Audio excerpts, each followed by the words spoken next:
Ecos em Jó ainda. Deus queria falar da nossa pregação, da serpente levantada no deserto, das trevas, não malignas nem exteriores, do Leviatã tipo e não serpente, porque Deus sabe, assim como soubera e saberá, que mesmo habitando no homem limitado, ele é, permanecendo todo-poderoso e perfeito, apesar da fraqueza humana e suas limitações. E o Senhor seria sempre acima das dimensões e medidas humanas, com todas as suas ações diretas e indiretas. Nos seus intentos e vontade, Deus levantou a Jó com capacidade de lê-lo em tudo quanto o cercava, e através de tudo que habitou em sua volta, lhe ensinou Deus. Tendo Jó aprendido antes sobre a sua fidelidade, amor e misericórdia, tudo quanto havia para se ler e se conhecer Deus, leu Jó no seu tempo, e Deus ainda lhe acrescentou retidão, temor, sinceridade e discernimento. Os céus proclamam a glória de Deus. Isaías 53. Segredos do Senhor. Verdades que ainda seriam escritas séculos adiante do seu tempo foram segredadas a Jó, segundo o universo de sua inteligência e grandeza espiritual. Jó, em palavras pessoais, só falava verdades divinas, posto que a verdade é uma só. Verdades que até hoje respondem e alimentam a todos quantos têm sede. Salmo 25, 14. Nem se compara. Deus não precisa de ajuntamento corporal ou da presença em localidade única para fazer uma reunião com todas as suas criaturas, e isto a um palmo de cada uma delas. Deus fará isso e tem feito em quaisquer tempos humanos, mas as Escrituras Sagradas precisam a figuras, comparações, exemplos, testemunhos, fenômenos, tipos e feitos para ilustrar as nossas medidas, pensamentos e caminhos divinos. Mas os caminhos de Deus são mais altos do que os nossos, diferentes, e acima nem se compara. Antes com a tentação. Assim, precisamos muito ler o sentido de cada movimento nosso. Deus, no testemunho de Jó, criou um lugar para fisicamente manifestar a verdade, apesar de as sinceras palavras de Jó, por causa dos sofrimentos nele. Foi Deus quem começou todo aquele episódio e toda aquela história em minúcias que a nossa mente não precisa. Mas providenciou antes o escape para que Jó fosse preparado para tudo quanto pudesse humanamente dizer e fazer. Como está escrito para nós, e estaria escrito após o seu tempo, fiel é Deus, que não vos deixará tentar acima do que podeis, antes, com a tentação, proverá o escape para que a possais suportar. 1 Coríntios 10, 13. Apareceu também entre eles. Deus tivera ausentado completa e totalmente da sua presença o mal e também toda a memória dele. Logo, e para que ficasse estabelecido em nós que nenhum mal nos sucederia, considerando que todas as coisas contribuem juntamente para o bem daqueles que amam a Deus e que são chamados pelo seu decreto. Deus disse ao mal quando esse agiu em maldade: havendo-me tu me incitado contra ele para lhe consumir sem causa.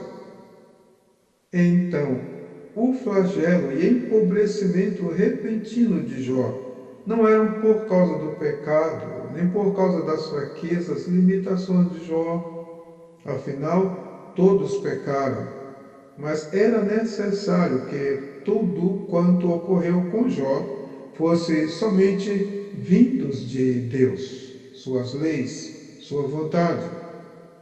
Estava Deus reinando e dominando sobre todo o ocorrido, por ser uma questão de glória para Deus.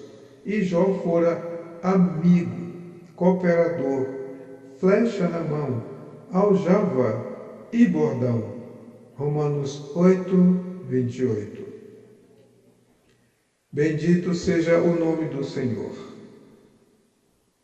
Tendo transformado Jó antes em um bermonte ou hipopótamo, Deus o pôs em condição espiritual de aceitar o flagelo de sua carne e as ameaças contra o seu entendimento, oriundas do próprio Deus por seus amigos. Era Deus lhe pondo em prova, usando todos os elementos do cadinho de barro, porque Deus anulou toda a força e imaginária ação do inimigo contra Jó, dizendo: vai e toca em tudo quanto ele tem, e poupa somente a sua vida. Assim, ficaram para Jó como mortas todas as razões para viver, e todos os motivos de se desejar a vida se foi dele, e somente lhe ficou por sobrevivência a sinceridade, a retidão escondida dos olhos dos homens, o temor de Deus e o manter-se no que lembrava que Deus lhe houvera falado antes da provação. Humanamente, somente lhe restava a ressurreição, porque humanamente estava apenas insepulcro, e deveríamos também estar preparados para mudanças incompreensíveis necessárias, a fim de se doar a vida e a esperança a quem as ler junto a um leito ou à beira de uma cova. Jó 40, 15. As perguntas. A ira de Deus não aconteceria sem justiça? A justiça divina faria do arrependimento uma ação imperativa para uns e inútil para outros? A lei de Deus, que não para de dizer que estou errado, pararia de dizer que Deus me ama? A porta da salvação se fecharia diante de sua própria verdade? A semelhança de um Deus livre não teria liberdade?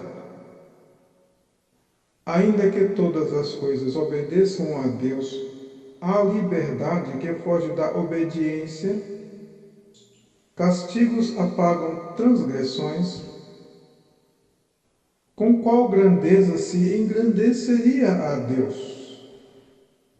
Como se justificaria a boa ou má ação de Deus contra almas que ele não quereria salvar?